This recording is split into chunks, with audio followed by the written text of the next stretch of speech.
کے علاوہ کوئی حافظ نہیں پوری دنیا کے اندر، اس لیے کہ اللہ کا کلام تھا، اللہ کی کتاب تھی، تو اللہ کا نبی حافظ ہوتا تھا، اس کے علاوہ دنیا میں کوئی حافظ نہیں ہوتا تھا۔ لیکن تورات جب اتری تو حضرت موسیٰ علیہ السلام حافظ ہوئے، حضرت ہارون حافظ ہوئے، اس کے علاوہ دنیا میں کوئی حافظ تورات نہیں تھا۔ لیکن جناب محمد رسول اللہ صلی اللہ تعالی علیہ وسلم پر جب قرآن اترا، اللہ رب العزت نے اپنے نبی کے صدقے کے اندر نبی کی امت کو بھی حافظ قرآن بنا دیا اور فرمایا اس قرآن کو میں نے اتارا ہے اور میں ہی اس کی حفاظت کروں گا۔ دنیا کے لوگ لاکھ کوشش کر لیں، اپنے اوپر لعنت برساتے رہیں، لیکن قرآن کی آیت ہے تو کیا قرآن کا ایک نقطہ بدل نہیں سکتے۔ اللہ رب العزت نے ان معصوم بچوں کے سینے میں قرآن اتار کر کے یہ ثابت کر دیا کہ تمہارے باپ دادا بھی جنم لے لے لیکن تم قرآن کے ایک نقطے کو نہیں بدل سکتے۔ میرے عزیزوں، بہت مبارکبادی کے مستحق ہیں یہ طلبہ، ان کے والی، ان کے اساتذہ، ان کے ذمہ داران جنہوں نے اس مدرسے کو ترقی پہنچائی، اور وہ حضرات جو اس کا تعاون کر کے مدرسے کو ترقی پہنچا رہے ہیں وہ بھی بہت بہت مبارکبادی کے مستحق ہیں۔ میں آج ایک بات بتانا چاہتا ہوں، آپ یہ سمجھتے ہیں یہ مدرسہ انوار العلوم پتھر والی مسجد، آسٹوریا چکلا، جمال پور، احمد آباد، آپ یہ سمجھتے ہیں اس مدرسے کے پڑھنے والے طالب علم، یہ جو آج آپ کے سامنے فارغ ہوئے، حافظ قرآن ہوئے، پتہ نہیں اس میں سے کون کیا بنے گا، کوئی کتب بنے گا، کوئی غوث بنے گا، کوئی شیخ الحدیث بنے گا، کوئی مفتی بنے گا، کوئی استاد حدیث بنے گا، کوئی استاد تفسیر بنے گا، کوئی مقرر بنے گا، کوئی محدث بنے گا، کوئی داعی بنے گا۔ میں آپ کو اللہ کے گھر میں بیٹھ کر کے یہ بتانا چاہتا ہوں، اسی مدرسے کا ایک طالب علم جو اس وقت گجرات کے ایک بہت بڑے ادارے کا شیخ الحدیث ہے، جس کو لوگ دارالعلوم ماٹلی والا کے شیخ الحدیث حضرت مولانا مفتی محمد صاحب آچھودی، جو وہاں کے صدر مفتی بھی ہیں اور وہاں کے شیخ الحدیث بھی ہیں، وہ اسی مدرسہ انوار العلوم کے طالب علم ہیں۔ اللہ رب العزت نے یہاں کے طالب علموں کو کتنا اونچا مقام عطا فرمایا کہ جو گجرات کی مایا ناز دینی درسگاہ دارالعلوم ماٹلی والا کے شیخ الحدیث اور صدر مفتی بھی ہیں۔ اس لیے میرے عزیزوں، ہم یہ نہیں سوچ سکتے ان طالب علموں کو کہ یہ یہاں سے فارغ ہونے کے بعد کہاں کہاں جا کر کے دین کی خدمت کریں گے اور دین کا کام کریں گے، اللہ تعالیٰ کیسے کیسا ان لوگوں سے کام لے گا، یہ ہم سوچ نہیں سکتے۔ ہمارا مال، ہمارا جان، ہمارے جونے وقت اس مدرسے کے پیچھے جو لگ رہا ہے، اللہ تعالیٰ اس کو قبول فرمائے اور ہماری نجات کا ذریعہ بنائے۔ اس لیے میرے عزیزوں، اس کی قدر کرنی چاہیے۔ مدرسے کو جو قدر کی نگاہ سے دیکھتا ہے، اللہ رب العزت اس کو نوازتا ہے۔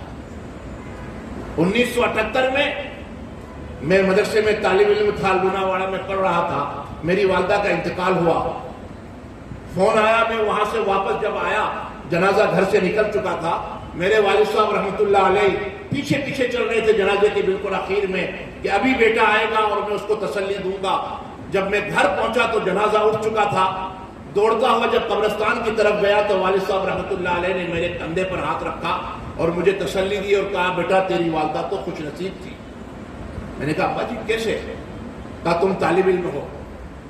حدیث شریف میں آتا ہے کہ جب طالب علم کسی کی والدہ انتقال کر جائے اور طالب علم یا والد انتقال کر جائے یا رشتہ دار انتقال کر جائے اور وہ طالب علم اپنے استاد کے پاس بسم اللہ الرحمن الرحیم پڑھتا ہے، وہ کتنا سے کتنا بڑا فاسق اور فاجر ہو، گنہگار ہو، اس کو عذاب قبر کے اندر مبتلا کر دیا گیا ہو، لیکن جب اس کا یتیم بچہ بسم اللہ الرحمن الرحیم شروع کرتا ہوں میں اللہ کے نام سے جو بڑا مہربان نہایت رحم والا ہے، اللہ فرماتے ہیں مجھے اپنی عزت کی قسم فرشتوں جاؤ اس کو عذاب قبر سے نجات دے دو، اس کا یتیم بچہ مجھ کو رحمان اور رحیم کہہ کر کے پکار رہا ہے، میں نے اس کے اگلے پچھلے سارے گناہ معاف کر دیے۔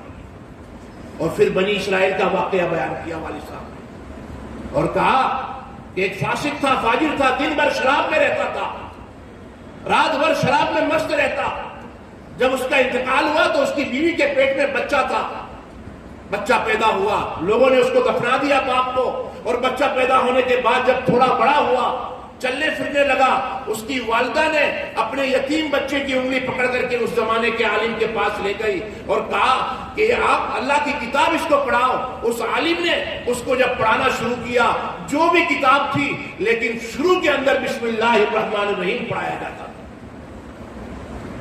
اس عالم نے جب اس یتیم بچے سے کہا بیٹا پڑھ، اس نے اپنی ٹوٹی پھوٹی زبان سے جب پڑھنا شروع کیا بسم اللہ الرحمن الرحیم، اللہ فرماتے ہیں مجھے اپنی عزت کی قسم، اے فرشتوں اس کے باپ کو میں عذاب قبر کے اندر مبتلا کروں اور اس کا یتیم بچہ مجھ کو رحمان اور رحیم کے کر کے پکارے، یہ نہیں ہو سکتا، جاؤ میں نے اس کو معاف کر دیا۔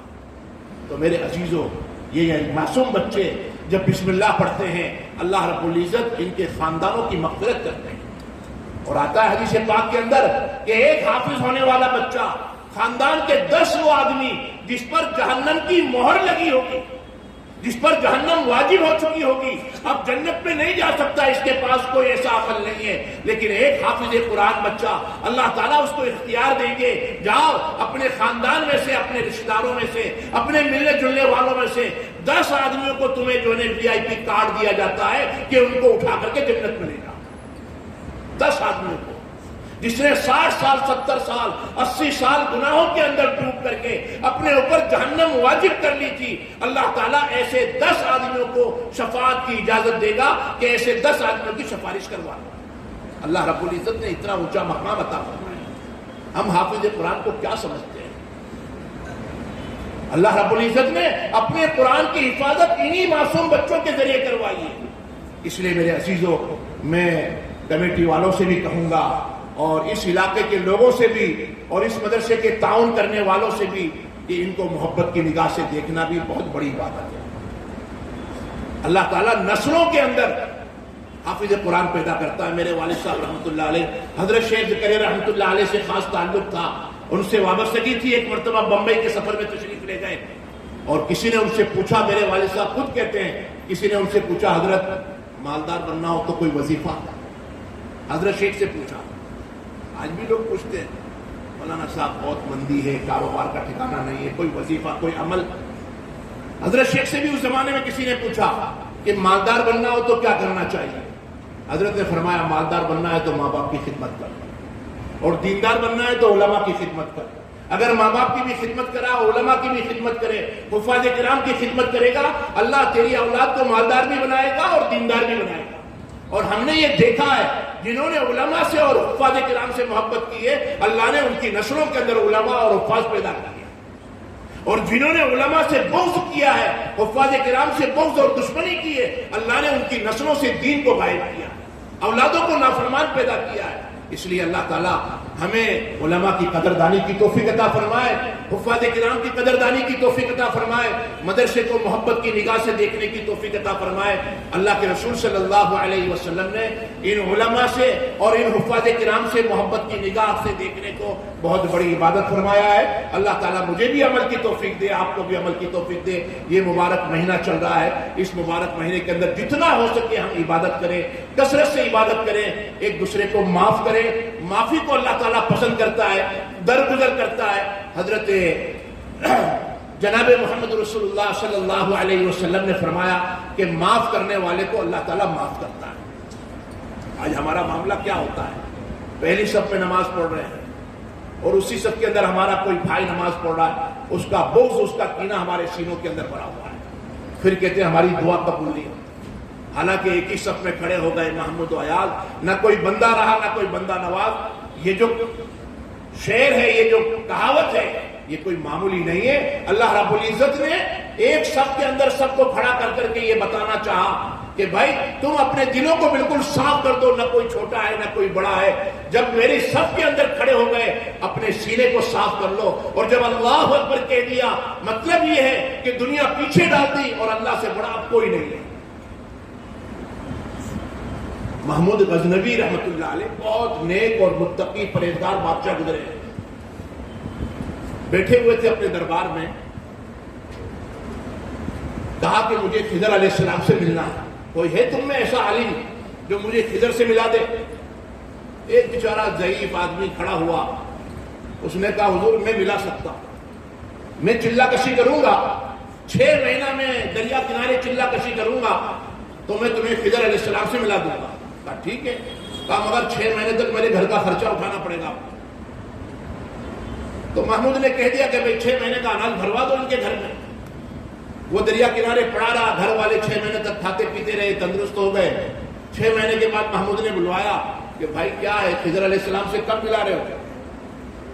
تو کہا حضور ابھی چلہ کشی کے اندر تھوڑا وقت باقی ہے، عمل پورا نہیں ہوا، 6 مہینہ اور کرنا پڑے گا۔ کہا ٹھیک ہے، 6 مہینے کا اناج اور بھروا دیا۔ سال پورا ہونے کے بعد پھر بلوایا، کہا بھائی خضر سے ملاقات کب کروا رہے ہو؟ اس نے کہا حضور کہا میں، اور کہا خضر میں تو بھوکا پیاسا تھا، گھر میں کھانے کو کچھ نہیں تھا، جھوٹ بولا آپ سے اور اپنے گھر کا گزارا کروا لیا۔ بادشاہ کا دربار بھرا ہوا تھا، بڑے بڑے علماء تھے، بڑے بڑے محدثین تھے، بڑے بڑے کتب اور ابدال اور غوث بیٹھے ہوئے تھے، وزیر تھے، وزراء تھے۔ بادشاہ نے پوچھا اس کی سزا کیا ہونی چاہیے؟ ایک وزیر کھڑا ہو گیا، بولے حضور اس نے بادشاہ کے ساتھ چیٹنگ کی ہے، دھوکہ کیا ہے، اس کی تو قتل کر دینا چاہیے، اس کی گردن اڑا دینی چاہیے۔ ایک بزرگ نورانی چہرے والے ادھر کونے میں بیٹھے ہوئے تھے، انہوں نے کہا بادشاہ سلامت یہ بالکل صحیح کہہ رہا ہے۔ دوسرے وزیر سے پوچھا بھائی تم بتاؤ کیا سزا ہونی چاہیے؟ دوسرے وزیر نے کہا حضور اس کی گردن نہیں قتل کرنی چاہیے، اس پر کتے مسلط کر دینے چاہیے تاکہ کتے نوچ نوچ کر کے اس کو کھا جائیں۔ اس نے آپ کے ساتھ دھوکہ کیا ہے، کسی عام آدمی کے ساتھ نہیں، بادشاہ وقت کے ساتھ دھوکہ کیا ہے۔ تو اسی بزرگ نے جو نورانی چہرہ تھا اس نے کہا حضور یہ بالکل صحیح کہہ رہا ہے۔ تو بادشاہ نے کہا ایاز تم کیا کہتے ہو؟ ایاز بھی کونے میں بیٹھے ہوئے تھے۔ ایاز سے کہا ایاز تم کیا کہتے ہو؟ ایاز نے کہا حضور اس کو معاف کر دینا چاہیے، اگر اس نے آپ کے ساتھ دھوکہ کر کے اور چیٹنگ کر کے اور جھوٹ بول کر کے اگر آپ کے پاس سے اس نے 1 سال کا مال اس کے بچوں نے کھایا تو آپ کی شان میں کوئی کمی نہیں آتی، اور 1 سال کا اگر اناج چلا گیا تو آپ کے خزانے میں کوئی کمی نہیں آتی، اس کو معاف کر دینا چاہیے۔ اس بزرگ نے جو کونے میں بیٹھے تھے، نورانی چہرہ تھا، انہوں نے پھر کہا کہ بادشاہ سلامت یہ بالکل صحیح کہہ رہا ہے۔ بادشاہ ان کی طرف مخاطب ہوا اور کہا میرے سمجھ میں نہیں آتا، جس نے گردن قتل کرنے کو کہا تھا کہ گردن اڑا دینی چاہیے اس نے بھی صحیح کہا، جس نے کہا نہیں کتے نچوانے چاہیے اس نے بھی صحیح کہا، اور یہ کہہ رہا ہے کہ معاف کر دینا چاہیے اس نے بھی صحیح کہا، میری سمجھ میں نہیں آتی تمہاری بات۔ وہ جو بزرگ تھے اس نے کہا حضور یہ جو پہلا وزیر تھا قصور آپ کا ہے، ان کا نہیں، آپ نے وزیر ایسے چنے ہیں، قصور آپ کا ہے۔ یہ جو پہلا وزیر ہے یہ تو قصائی برادری سے ہے، اس کا کام ہی قتل کرنا ہے، اس نے جذبات میں اس نے بول دیا کہ اس کو قتل کر دینا چاہیے۔ اور دوسرا جو وزیر آپ نے پال کر کے رکھا ہے اس نے تو شروع زمانے سے اس کے باپ داداؤں نے تو بادشاہوں کے کتوں کو مالش کی ہے، اس نے کتے چھوڑنے کی بات کر دی۔ اور یہ جو تیسرا جو وزیر ہے جو ایاز ہے، جو تیسرے آدمی سے آپ نے مشورہ کیا، جو آپ کا خادم ہے، آپ کی غلامی کرتا ہے اور آپ کی خدمت کرتا ہے، یہ حقیقت میں سید ہے، اور سید آل رسول ہوتے ہیں، اور آل رسول اپنی جان کو قربان کر کے لوگوں کو معاف کرتے ہیں، اس لیے کہ امام حسن حسین نے بھی اپنی جانوں کو قربان کر کے لوگوں کو معاف کیا۔ جب یہ کہا تو بادشاہ کانپ گیا اور کہا ایاز تم نے مجھے بتایا نہیں کہ تم سید ہو، آل رسول ہو، تم نے مجھ سے چھپایا۔ ایاز نے کہا حضور آج میرا راز اس بزرگ نے فاش کر ہی دیا، میں نہیں چاہتا تھا کہ اپنی زندگی بھر آپ کو بتاؤں کہ میں آل رسول ہوں، میں تو آپ کا خادم ہوں، آپ کی خدمت کرنا چاہتا تھا، لیکن اس بزرگ نے میرا راز فاش کر لیا، تو میں بھی آل رسول ہوں، آپ کو بتانا چاہتا ہوں کہ یہی خضر علیہ السلام ہے جس کو آپ تلاش کر رہے ہیں۔ تو میرے بزرگوں ایسے لوگ ہوا کرتے تھے، اللہ تعالیٰ ایسے لوگوں کو پیدا کیا کرتا تھا۔ لیکن آج ہمارا معاملہ کیا ہے کہ ہم ایک صف میں کھڑے ہو کر کے نماز بھی پڑھ رہے ہیں، ایک ساتھ مسجد میں بیٹھ کر افطاری بھی کر رہے ہیں، لیکن ایک دوسرے کے بارے میں کینہ بھرا ہوا ہے ہمارے دلوں کے اندر۔ اس لیے سب سے پہلے ہمیں اپنے کینے کو اپنے سینے سے صاف کرنا ہوگا۔ کنویں کے اندر چوہا گر جاتا ہے تو چوہا نہ نکالے اور پانی پہ پانی نکالتے رہے، ڈول پہ ڈول نکالتے رہے، کنواں پاک نہیں ہوتا جب تک چوہا نہ نکالا جائے۔ چوہا نکالنے کے بعد پھر چند ڈول پانی نکالا، کنواں پاک ہو جاتا ہے۔ آج ہمارا معاملہ یہی ہے، ہمارے سینے کے اندر کینہ بھرا ہوا ہے اور ہم دعاؤں پہ دعائیں کر رہے ہیں، اللہ سے مانگ رہے ہیں، اللہ ہماری دعاؤں کو قبول نہیں کرتا۔ اس لیے میرے عزیزوں ہمیں چاہیے کہ ہم لوگوں کی غیبتوں کو چھوڑ دیں، لوگوں کے ساتھ حسد کرنا چھوڑ دیں، لوگوں کے ساتھ جلنا چھوڑ دیں۔ اس نے میرے بارے میں یہ کہا، اس نے میرے بارے میں یہ کہا، اس نے ترقی کیسے کر لی، اس کے پاس یہ کہاں سے آ گیا، ان چیزوں کے اندر ہم مبتلا ہوتے ہیں۔ اللہ تعالیٰ ہماری شکلوں پر بھی لعنت برساتا ہے اور ہمارے دلوں کو بھی جام کر دیتا ہے۔ نہ ہم عبادت کے لائق رہتے ہیں، نہ ہماری دعائیں قبول ہوتی ہے، نہ ہماری نمازیں قبول ہوتی ہے، بلکہ ہم مسجد میں آ کر نماز تو پڑھتے ہیں، ابھی مسجد سے باہر نکلے نہیں کہ ہماری نماز ہمارے منہ پر مار دی جاتی ہے۔ نکلنے سے پہلے کسی کی غیبت کر لی، مسجد کے اوٹلے پہ بیٹھ کے کسی کی غیبت کر لی۔ حدیث شریف میں آتا ہے کہ غیبت کرنا اپنی سگی ماں کے ساتھ مسجد حرام میں نہیں، وہ جو کالے غلاف والا جو کمرہ ہے جس کو کعبۃ اللہ کہتے ہیں، اس کمرے کے اندر اپنی سگی ماں کے ساتھ منہ کالا کرنا اتنا بڑا گناہ نہیں ہے جتنا کسی مسلمان کی غیبت کرنا۔ اللہ تعالیٰ میری بھی اور آپ کی بھی حفاظت فرمائے، اور اللہ تعالیٰ آج کے اس پروگرام کو بے انتہا قبول فرمائے۔ اور میں پھر مبارکبادی دے رہا ہوں، اللہ تعالیٰ اس مدرسے کو خوب ترقی عطا فرمائے، یہاں سے فارغ ہونے والے پورے عالم کے اندر پہنچیں، دین کی خدمت کریں اور دین کی جو ہے اشاعت کریں۔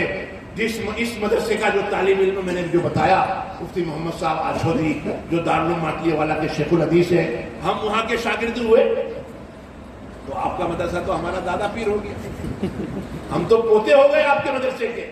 اس لیے اللہ تعالیٰ آپ لوگوں سے خوب دین کا کام لے اور اس ادارے کو خوب چمکائے، ترقی عطا فرمائے۔ اس میں تعاون کرنے والوں کو اللہ تعالیٰ اپنی شایان شان اس کا بہترین بدلہ عطا فرمائے۔ اس کے ساتھ محبت کرنے والوں کو اللہ تعالیٰ جو ہے خوب بہترین نوازے، اپنی شان کے مطابق عطا فرمائے۔ زیادہ بول نہیں سکتا، آپ کا آپریشن بھی ہوا ہے، اللہ تعالیٰ مجھے کہنے سننے سے زیادہ عمل کی توفیق عطا فرمائے۔ وآخر دعوانا الحمدللہ رب العالمین۔